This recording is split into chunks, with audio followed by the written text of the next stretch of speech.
everyone. I'm Summer Vakar, founder of Kind Theory. Thank you all so much for joining us. There are a lot of you who weren't here in the first session who are here now. So we'll just do a brief introduction session, and then I'm going to pass the torch to Becca, and she's going to take the lead. The idea behind this program was kind of to relate nutrition to neurodivergence and understand how we can make some healthy choices and understand our challenges with nutrition and how to overcome those challenges. We are Kind Theory, a nonprofit organization. We are all neurodivergent led, and our mission is to educate organizations, institutions, and the general public about neurodiversity, accessibility, and disability rights as these relate to autism and ADHD. What's not mentioned here in the slide is that we try our best to offer programs like this one for our neurodivergent community, so members like myself. And our basic, idea behind it, all of what we do is that we try to improve educational health and employment outcomes for the marginalized members like ourselves of our communities. Any of our programs, for any of our programs, we try to use, in fact, we use most of neurodivergent professionals, and this kind of gives them an added source of income as well. So if you support our organization, that's where you are going to be helping, and that's where all the funds and everything is going to be contributed to. Becca is our fabulous registered dietitian nutritionist, Carolina, and she is amazing. She's neurodivergent, she has ADHD and has struggled with disordered eating. And while she uses principles of intuitive eating and a weight-inclusive approach to nutrition for ADHD in her virtual practice. I'm not giving the entire details of no, all of you probably follow her on Insta and know how amazing she is. But if you have any questions about Becca, she is going to be here very soon taking the torch from me, and you guys can ask her directly. Just a few housekeeping rules again. If there is anything that causes a technical glitch, or if you are, for some reason, the meeting shuts down, anything, just give us 5 minutes to sort everything out. This link will be live again. If there is any question, any problems you're having, just raise your hand or type it in the chat, and we will try our best to get to you as soon as possible. This is the program agenda, which I'm sure you all are aware of, and this is today's agenda, which I'll let Becca get into the detail. Last session, we talked about how ADHD impacts our relationship with food. So kind of the 6 areas we covered were interoception. So that's how our ability to perceive and notice and recognize body cues, and that can make it challenging to recognize hunger and thirst and things like that. Our emotions as well. So food can be a way to help regulate our emotions. We might turn to food as a way to cope with our emotions. Eating for stimulation, which is what we'll talk about today, how medication can impact our eating as well.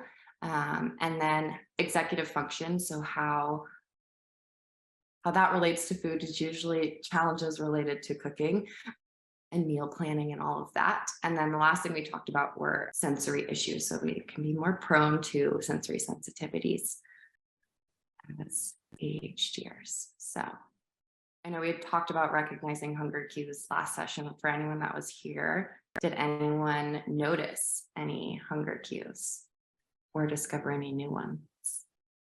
The lack of them, yes. And that can be frustrating. Yes, and ignoring them because you're too focused on something else. Yes, it's kind of like a blip on the radar of like, I should take care of that. And then it's like, I'll get to it in a little bit, and then hours go by. And today we're going to talk about eating for stimulation, which does anyone find food as a source of stimulation for them? Yeah. Are there certain foods you guys find stimulating? Funnily enough, carbs for me. Mm-hmm. Carbs are a big one. And sweets, yes. And crunchy foods. Yes. Yes, chips are a big one. So we'll dive in and talk about what is dopamine, how it relates to ADHD, and then we'll dig into kind of the eating for stimulation piece.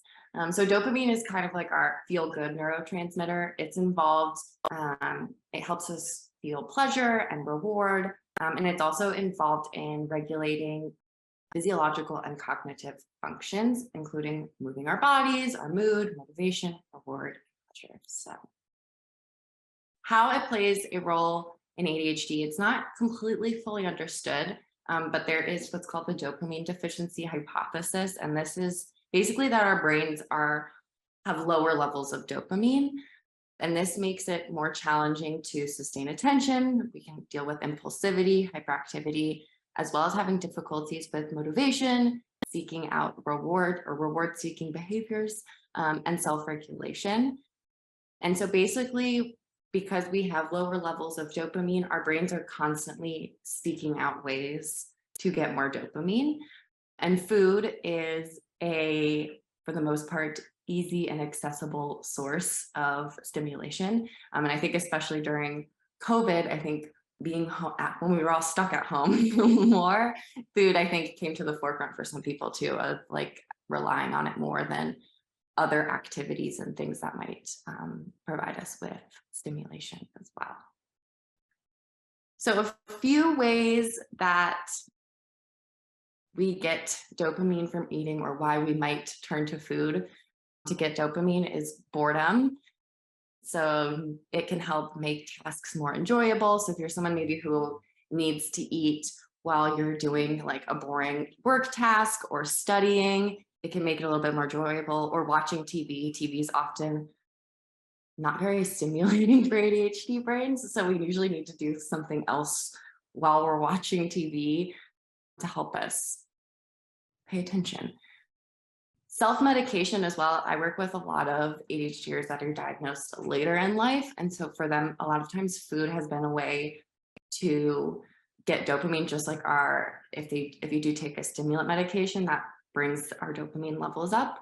Same thing with food, it does the same thing. So it can temporarily provide like a short burst of focus or calm, even especially carbs can be calming as well.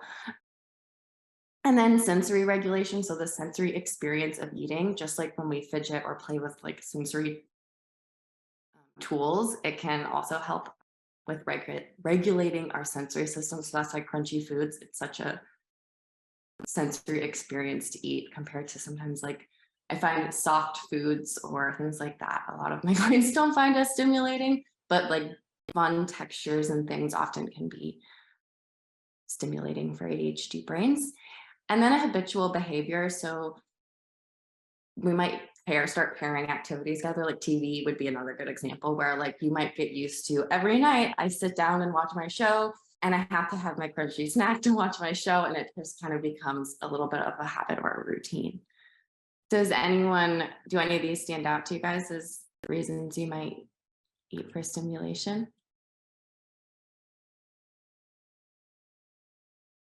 Boredom, self-medication, all of the above. Yeah, calm your thoughts. Yeah, it can quiet our minds. If we think about it when we're eating, it can be a nice way to keep all of those racing thoughts nice and quiet. Another thing can be kind of like procrastinating, where like you might not be able to initiate a task or start a task yet. So you're like, oh, I'm going to have a snack and then I'll do that thing. Or it's something you really don't want to do, so you might push it off. Some ways to tell if you are eating for stimulation: it can feel, like I said, boredom, or like you need something to do with your hands or your mouth, as strange as that might sound. And again, food is often used alongside other tasks to make it more enjoyable or to help us focus. And is eating for stimulation a bad thing? No. I try not to demonize eating for stimulation, because that can just make us feel a little bit more, guilt and shame for our eating behaviors. But I think it can be a part of our dopamine toolkit. And today we'll make a little dopamine, which is like a visual of a dopamine toolkit, basically.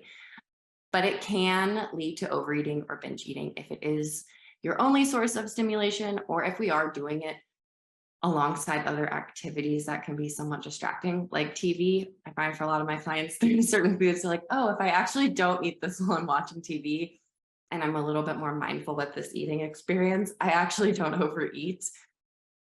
So it can be, I think, trying to maximize the stimulation that you're getting. If you do choose to eat for stimulation, just try to do it as mindfully as possible, which can be challenging, I know. So, but we'll talk more about that. Some common foods that ADHDers love for stimulation: sugary foods. Chocolate can be a big one. Dr. Hallwell, who is a famous ADHD psychologist, he refers to chocolate as ADHD kryptonite because it has sugar, and then dark chocolate in particular has caffeine as well. So the sugar and the caffeine make our brains very happy. And the same thing with like sugar sweetened beverages, especially like Coke and things that have caffeine in there. We get the fizz, which is like the sensory experience, the sugar and the caffeine. So I think, to me, that one, soda, I think is can be a big source of stimulation too. Crunchy foods. I have some clients who really like chewy thing, not chewy, like the gummy texture of food. I can't think of what that texture would be called. Like candies that are really like Swedish fish and things like that are kind of like a chewy sort of texture as well, stimulating. And like I said, you try not to demonize eating for stimulation, but being aware of how it can impact our relationship with food. So, oh yeah. Yeah, I used to chew a lot of gum. Now I think I have TMJ from chewing too much gum. I have jaw issues now, which is not fun. So, would you guys add any foods to this list? Ooh, cheesy things. I love cheese. And pizza. You can't go wrong with pizza. Yeah. I used to chew gum like the second it would lose any taste, like any flavor, I'd have to chew another piece of gum, and that's when I don't chew as much gum. Some other sources of dopamine, rich foods basically, but are going to be a little bit more nutrient dense. These are things that are basically going to provide building blocks to make dopamine. So it's not that they're necessarily producing dopamine, but they provide parts in the process to make dopamine. So tyrosine rich foods, these are pretty much any sort of meat. So chicken, turkey, beef, those sorts of things, soy, fish, dairy, nuts, and seeds. So really a lot of our protein sources can be, tyrosine provides one of those building blocks for dopamine. So if you're eating protein, you're probably getting tyrosine in some way, shape, or form. Folate is also involved in dopamine, and this you can find in like leafy green vegetables, legumes, avocados, asparagus, and citrus fruit. Antioxidant rich foods. So antioxidants just kind of help prevent our cells from getting damaged and can help with preventing stress in our body. So these would be things like berries, dark chocolate, green tea, turmeric, all of our like colorful fruits and vegetables as well. Omega-3s are also involved. This is a type of fat in our brain health, and there's some research to show that it can help managing ADHD. But this you can find in fatty fish is a great source. So things like tuna, mackerel, salmon would be a source, as well as chia seeds, flax seeds, walnuts, and avocados. And then vitamin C is also involved in dopamine synthesis. And you can find that pretty much in a lot of our fruits and vegetables as well. So the benefit of eating some nutrient-dense foods is it can help with our dopamine production. So do you guys find any of these foods stimulating? I know we mentioned cheese, which is a good source of tyrosine. Nuts. Orange juice, nice. Yeah, I notice with salmon, if I have salmon, that tends to make my brain happy. Yeah, lots of vitamin C in orange juice. So I always like to touch on the signs of hunger because, again, just because differentiating our hunger versus am I hungry or do I need stimulation is often a question I get a lot, or I can't tell if I'm looking for stimulation or if I'm actually hungry. So these are some of our signs of hunger. Our stomach sensations, I don't always notice these with a lot of my clients as often, but nausea usually happens if your blood sugar is low or we're more on the extreme end of hunger. Rumbling, gurgling, gnawing, or that empty sensation. Our throat and esophagus can have a dull aching or gnawing sensation. Sweating, again, that usually happens if our blood sugar is low, so we're more on the hungrier or ravenous side, excessive hunger. Gas, digestive issues, you might notice ringing in your ears, cloudy thinking, a headache, or if you notice any changes in your ability to focus, concentrate, or pay attention, especially for some of my clients who are medicated, I feel like all of a sudden I can't pay attention, checking in and seeing, hey, when was the last time that I ate something? It can be more challenging as well to make decisions.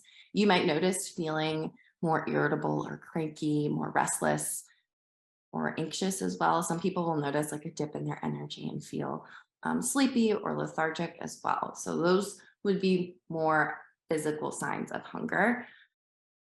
If you are not sure if you are hungry or if you need stimulation, I have this little decision tree, which is really helpful.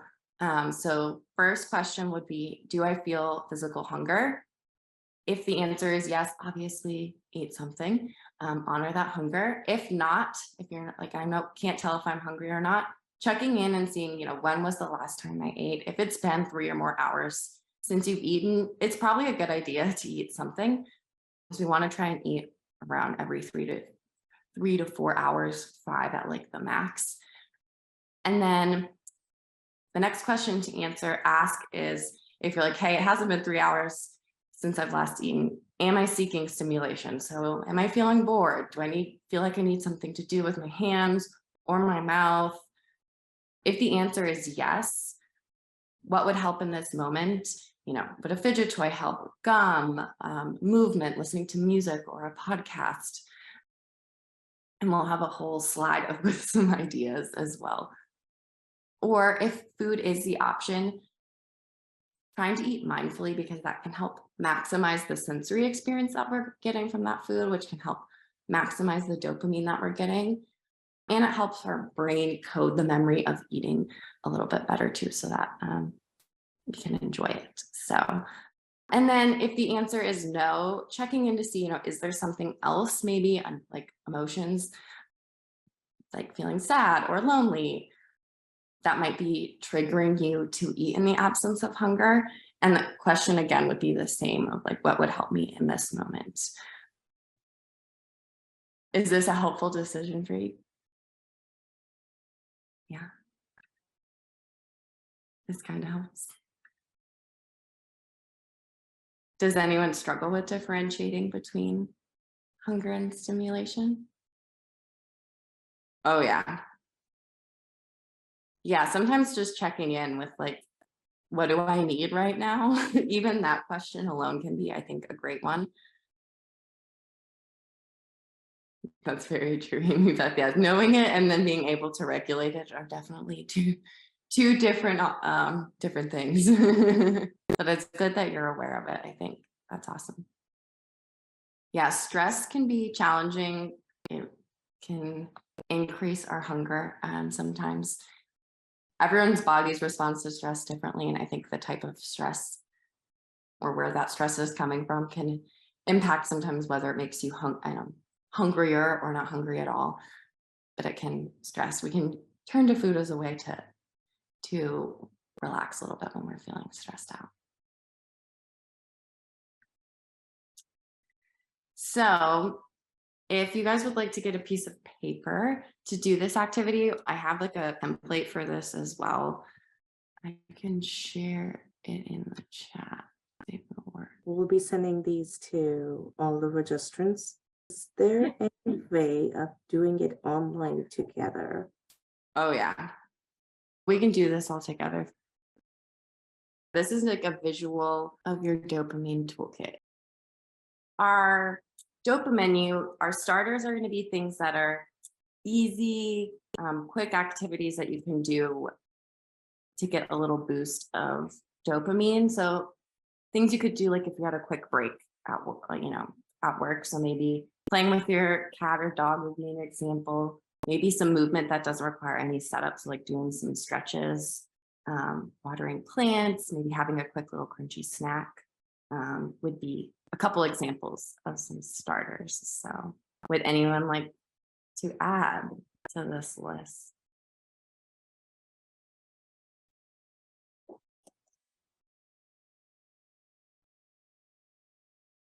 Ooh, coffee mug into the dishwasher. That's a good one.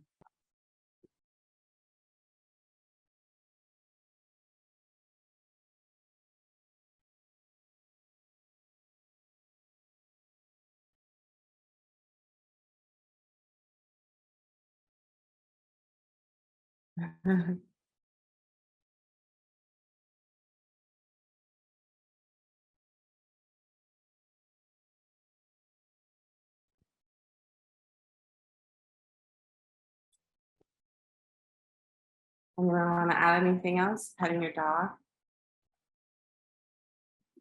Ooh, that's a good one.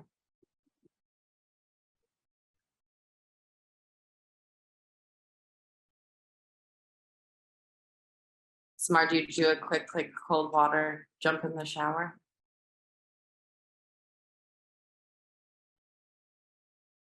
Okay, sometimes yes, and sometimes what I just do is like have a bowl of ice-filled water and Yeah. kind of like sprinkle it on my face Mm-hmm. because I am not a morning person at all. Yeah. It is a good way to wake yourself up for sure. A few other ideas, lighting a candle, changing your environment as well.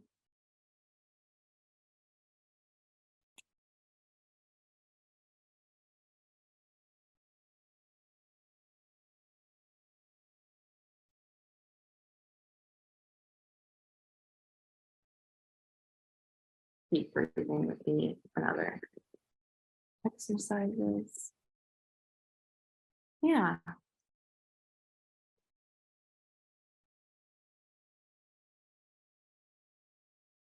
And then our sides would be things you can do alongside another task. So fidgets would be one. Music, podcast, audiobook.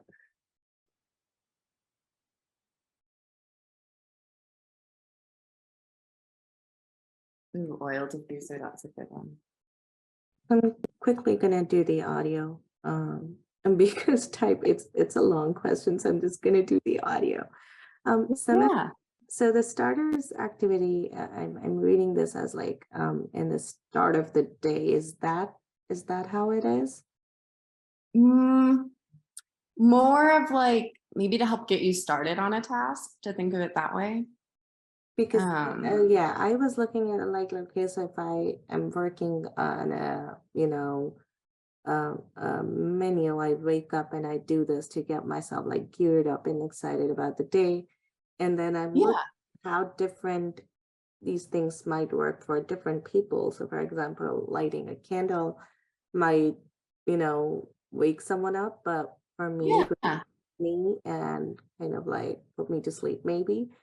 So I was just kind of trying to understand how to kind of like gauge the concept of using these easy and quick activities for, because my main struggle comes with not being stimulated enough or motivated enough to do chores or, the executive functioning tasks and all of that. So I'm just kind of trying to relate all of that. Yeah, so these would be things I would say you could do in like, if you were to think about, I compared the starters versus the mains. The starters would be things that don't require as much executive function and things that don't take as much time. So like maybe for some people, these are all going to look different though too. Like what is a starter for me might be not be a starter for somebody else. Cause I was looking at some other like dopamine menus on the internet, and it was really funny because some of them I was reading someone's and I was like, that's not what I would put in a starter. I would put that somewhere else. So I think it depends, what works for you. Like for me, lighting a candle like is a quick little thing that kind of gets my environment in a place. Like if it's a gloomy day, I'll light a candle because it just kind of like brightens the mood for me a little bit and helps me like be like, okay, I'm gonna get started on doing something now. But I can see how it could also be like, oh, I'm going to relax at night and light a candle. And that helps me like, wind down, if you will. So does that kind of answer your question some more? Awesome. Anyone else have any other sides they would add? Body doubling would be one. Is anyone unfamiliar with body doubling? Does anyone use body doubling as a tool? If you're building community too, you could get a little body doubling group started. I do it with some dietitian friends who like using, for me, I find like using colorful pens is like makes doing like taking notes and things more enjoyable. Yeah.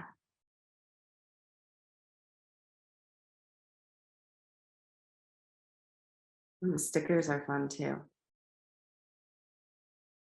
Yeah, getting too into it. Tapping or singing as well for some people.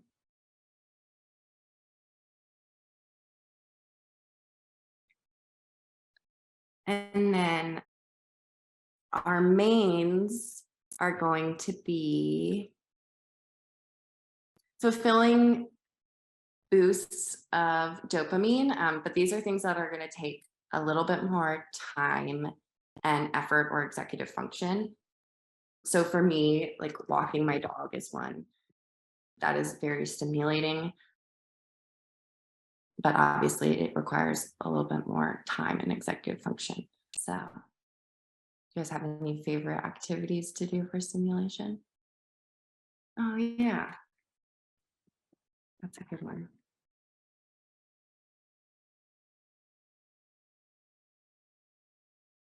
Lashandra, do you have any favorite things you like to bake? Oh, that's a good idea. Oh, do you use ChatGPT to sort your notes? That's so cool.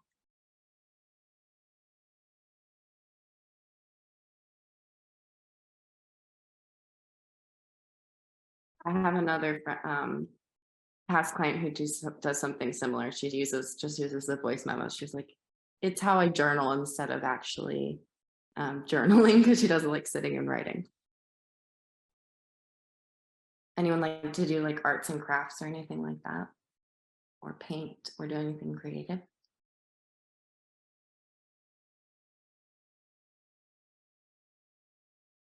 Ooh, nice, Amy Beth.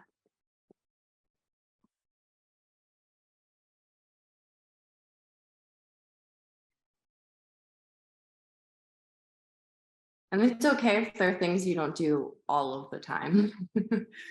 I know I'm a hobby hopper, so I don't stick to hobbies for super long periods of time.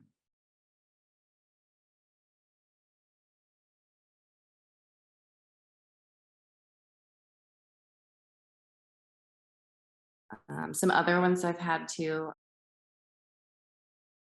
learning any new skills or volunteering, listening to music. Yeah, definitely.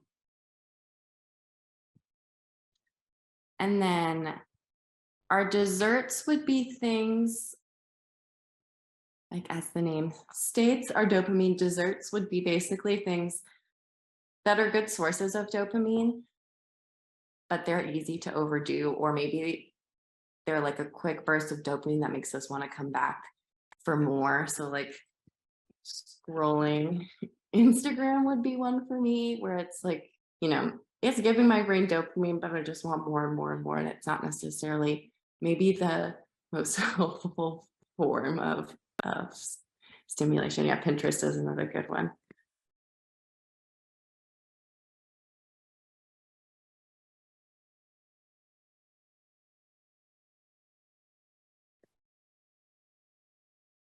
Put sweets here too.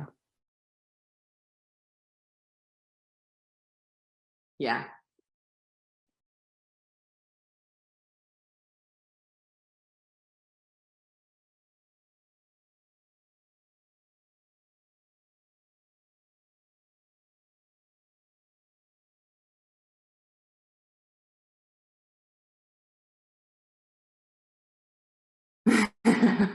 Strawberry cheesecake sounds fantastic. And that could definitely qualify in the dessert section.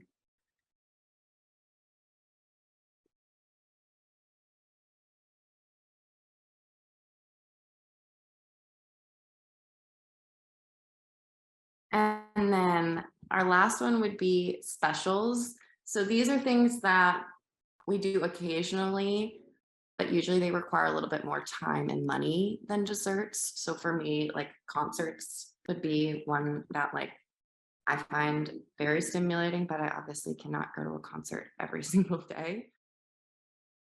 So that would be one for me that I find is like a special.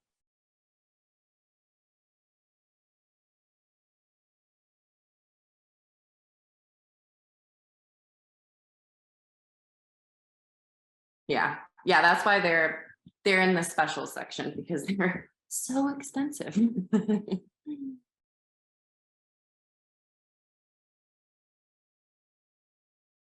Some other common ones, if you guys need ideas. Any sort of self-care. Yeah, weekend trips would be a good one.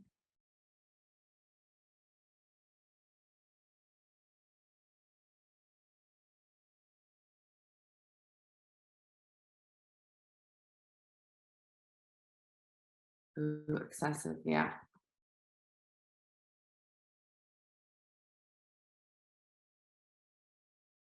Ooh, that would be a good one.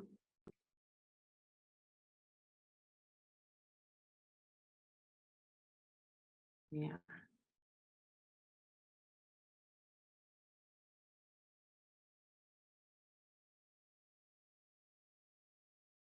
Yeah. I would need earplugs, I think, for an arcade. Reorganizing, or what's it called? Um, Repositioning all your furniture.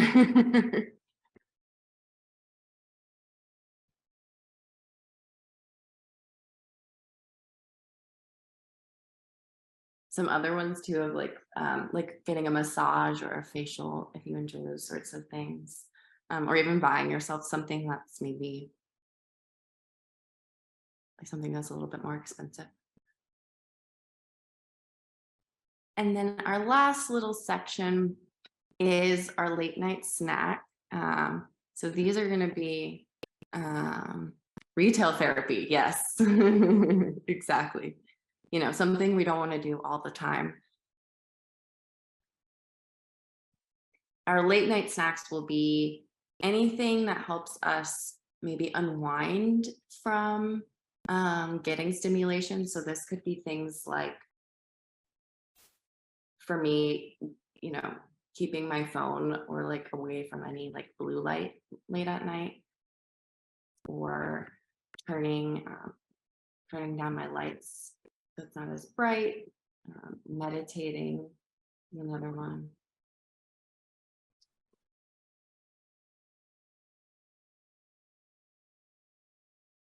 Basically anything that could help if you were feeling overstimulated. That's a good one.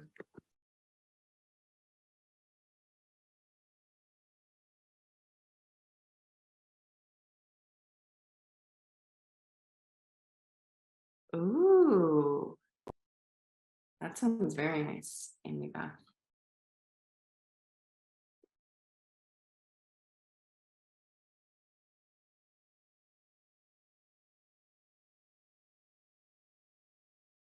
Ooh, nature sounds.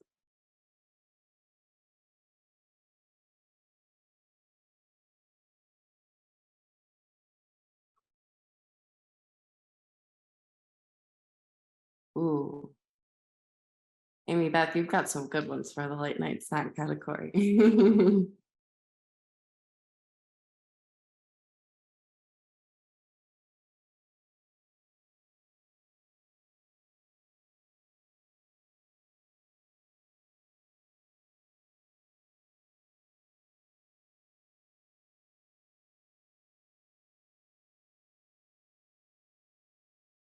It's a really good one.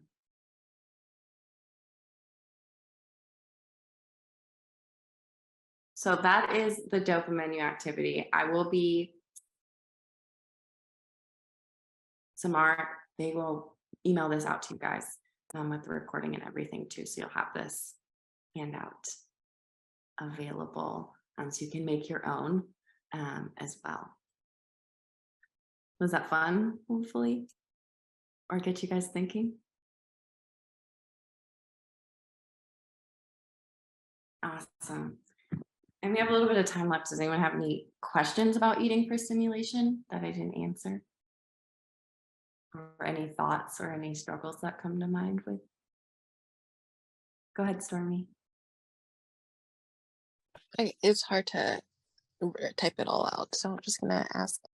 My issue is like with like transitions and stuff.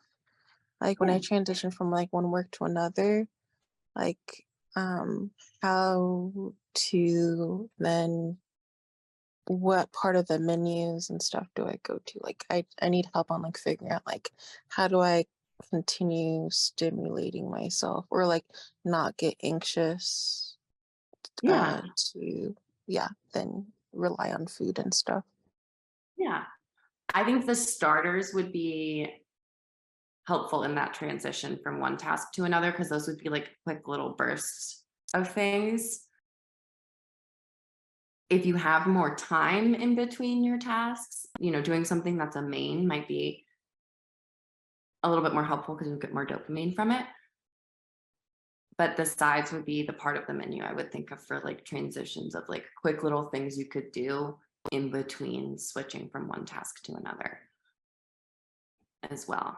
And then I will say with the mains, those are things I would encourage you to maybe plan into your weeks or your days, a little bit of carving out a little time of doing something that gives your brain stimulation. Because if you think about it, those activities are kind of like our battery, like help charge our battery or our executive function a little bit and get us our brain fueled a little bit. So trying to make some time if you can. But even if you can't make time for the main, sometimes just those short little things in between tasks and things, or when you have a break, can help. So, a good question, Stormy. Amy, I hear you on that. Yeah, it can be hard to find, I think, food. That is why food can be so appealing, is because when we are exhausted, it's very low effort for us to do most of the time. So maybe the other way to think about it, Amy Beth, could be exploring maybe ways to get more rest in to help potentially. Yes, Samar.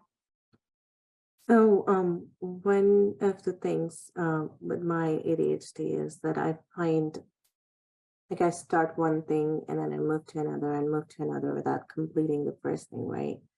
And so I'm just wondering if I were to use starters in between two major transitioning activities or chores or anything like that Yeah. would still be a problem for me. If I would still find it hard to focus on the task that I'm going to transition into next, despite having, if I'll have the dopamine through the starters, my mind would get carried away to all the other fun stuff that my mind wants to do. So do you have any tips or tricks to kind of like work with that? Yeah. If you are going from one task to another, do you find it easier? Like if there are things that are boring or tasks that you don't enjoy to just kind of go from one thing to the next immediately? Not really.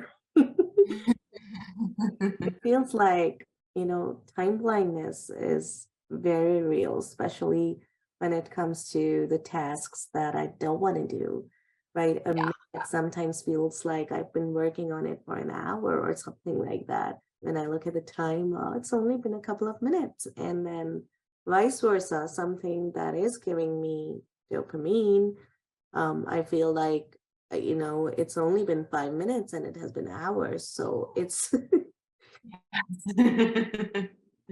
So trying to just not get sucked in if essentially to something. Yes, something like that. Yeah. One thing I do, especially like in between work tasks, it doesn't always work, but I try really hard to have before I sit, if I'm like gonna scroll on Instagram, for instance, and I know I'm not really doing work things, I will give myself like a buffer of time and usually give myself a grace period for after that. Like, hey, we're gonna do this for 10 minutes. And usually I'll be like, okay, if I pass that 10 minutes because I miss it, I'll give myself like, okay, you have 5 more minutes and you need to go get started or have like a clear path, if that makes sense, between the next thing. Or it might be identifying which starters might not be the best for transitions. Like if like scrolling Instagram would be one, I would be like, I probably don't want to do that.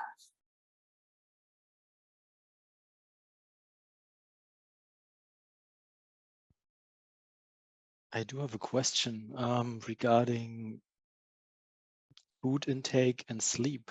Like now here spring starts and Yeah. all these blue lights coming in and my routine just switches and I'm going into squirrel mode and I get up early and then I don't Stay get up. really tired. Yeah. So yeah, I kind of find that some foods are helping with that, but I also tend to get overstimulated in this time of year. So getting rest is really hard for me. And I'm just Yeah. thinking about, I mean, there are some foods that help and like 5-HTP and stuff like that, which helps producing melatonin and etc. But maybe there are some foods out there that can improve sleep or make you more chill or something that you can avoid perhaps. I mean, like eating excessive sugar, for example, probably isn't the most helpful thing before going to bed. So uh, yeah, any input on I that don't would know. be appreciated. I don't, I can look into it and let you know. I don't know off the top of my head of any foods that like promote sleep. Generally, you don't want to eat too close to bedtime because that can give us acid reflux. But also, if our bodies, depending on how much food we eat close to bedtime, it can that digestive process, if we eat a lot of food before bed, can make it harder to fall asleep and get good sleep. So being mindful, I think, of that piece can help. I think more so like sleep hygiene more than the foods itself is what can be really helpful. Yeah, like I don't know, I guess like you wouldn't be as popular in Germany, but in the US, like turkey, tryptophan, there's tryptophan in turkey. And so people, when we have Thanksgiving here, a lot of people will say they get sleepy sometimes after eating turkey. But the research is like a little bit murky on that. But I would say sleep hygiene more than anything else, or working on some sort of evening like wind down routine would definitely probably more than the food itself be what can help with that. So I find too like lavender as well, because it's a relaxing, can help with relaxation. So I have like a little pillow spray that I put on my pillow at night that's lavender. That helps. Having a sound machine. Yeah, I've seen people say drinking cherry juice. I have clients that do that and they say it helps. So if you enjoy drinking tart cherry juice, it's, something you could try and see. That's a newer one that I've seen. I haven't really seen any research. I haven't dug into the literature on that. So, or like sleepy time teas, like Stormy mentioned. Sometimes those can help too with like calming and relaxing as well. Ooh, golden milk. I think I've had that before. It's really tasty. Becca, we have about 5 minutes remaining. Are you done with the entire presentation, or do we have something left on the presentation? I'm all done with that. All right, so if anyone wants to hop on the video or audio and wants to say something, or share anything or ask something, now would be the time to do that, because we're going to be wrapping in about 5 minutes. Yeah, like I said in the instruction phase, you guys inspired me to get off the couch and try to connect with other people from the community. And yeah, just want to thank you here, like for having me here. And yeah, feels just good to sit with other people from around the world and sharing the thoughts. So thank you very much here. Thank you so much for sharing that. I was hoping you'd share that again, so thank you. I think the power of community is, especially for us neurodivergent folks, is really important to have. So, Becca, I do have one question, and it's more towards kind of the other medical and nutritional practices within the US and globally as well. yeah. You are neurodivergent, so you have all this information and you're kind of like trying to educate others on how this impacts, a neurodivergent brain as well. Are other medical practices or nutritional practices, or, do they have any lived experience consultation with them? Do you know of any who is doing anything like this? There's a few. There's in my profession, there's an organization called RDs for Neurodiversity. So they do a lot of like training and education for professionals, and they use people who do like everyone that they incorporate or bring in for their education is usually all neurodivergent folks as well. But I don't see it happening on a more large scale, unfortunately. So it'd be nice to see more practitioners getting educated on ADHD. I did get to give a talk to like a electronic medical records platform. They have a bunch of health professionals, and they did have me and another ADHD educator come in and educate them. So, but I would like to see more of that happening, because I think especially amongst doctors and even some mental health professionals who aren't necessarily always up to date on things related to especially ADHD and autism, I find that tends to also be challenging in terms of getting support, because if you can't find someone who specializes in ADHD or can't find access to it, it makes it frustrating. So when you have professionals, when you're like, I know I'm struggling with X, Y, and Z, and I need support with it, and professionals are like, that's not but ADHD, or that's not what this is. And it's so, yeah, it's so annoying. So It does is, that and answer? it does. And I'm sorry. I have a tendency to interrupt, but I'm really sorry about that. But I think because with autism as well, and please feel welcome to share all of your experiences if any of you have had an experience with a medical practitioner, or a mental health practitioner, or any other nutritionist, and where you've shared your lived experience challenges about things like nutrition, executive functioning, and other things like that, and have received somewhat of a response that doesn't reflect that they have an understanding of how different our lived experiences may be. So if you've Yeah. had any of that experience, please feel free to share. Thank you for sharing that, Amy Beth. I actually thought UK was doing much better than the US here. But now, reading this, there's so much work to be done globally. And I think Yeah. UK and US are like on the top of the chain as far as the understanding is concerned.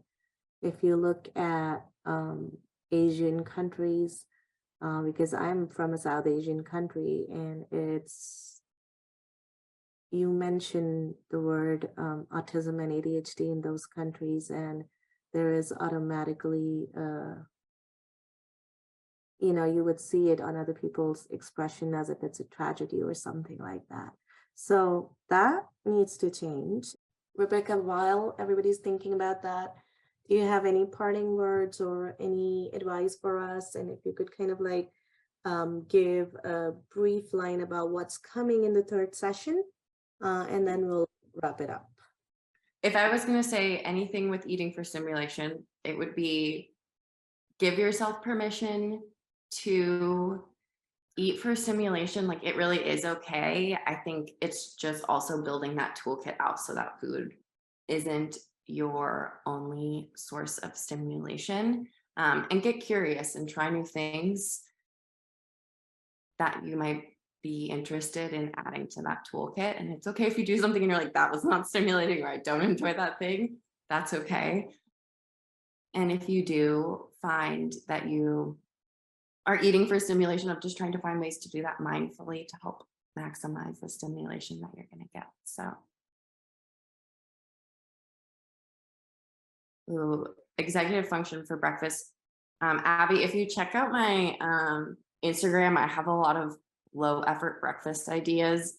I find just making or having some ideas that are like, even if they're like pre-prepared breakfast or things like that, like so that way there's very minimal steps involved,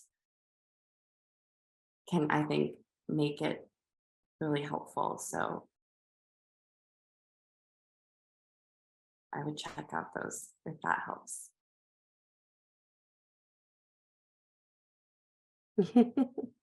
Yes, yeah, no citrus, but yeah, making sure you do have things that are just, sometimes the pre-prepared options can be really helpful. Like I get, depending on where you live, Abby, I get like, I found like overnight oat things even at the grocery store that they make. So I don't have to even do it, which is really nice. Because even I know for some people, that's just one example, but some of those little things that are just quick and easy, or exploring non-breakfast options as well, that are quick and easy that you enjoy. Like, give yourself permission to eat non-breakfast foods for breakfast. So, and next session, we will be discussing top nutrients for ADHD, and we'll play a little game there. Can everyone give a shout out to Becca, please? She is amazing, and I appreciate her so much for doing this with us. So Becca, thank you so very much. You could type out your shout outs for Becca, please, but do give her a shout out. Have a great day, you all, and take care. We will see you in the third session.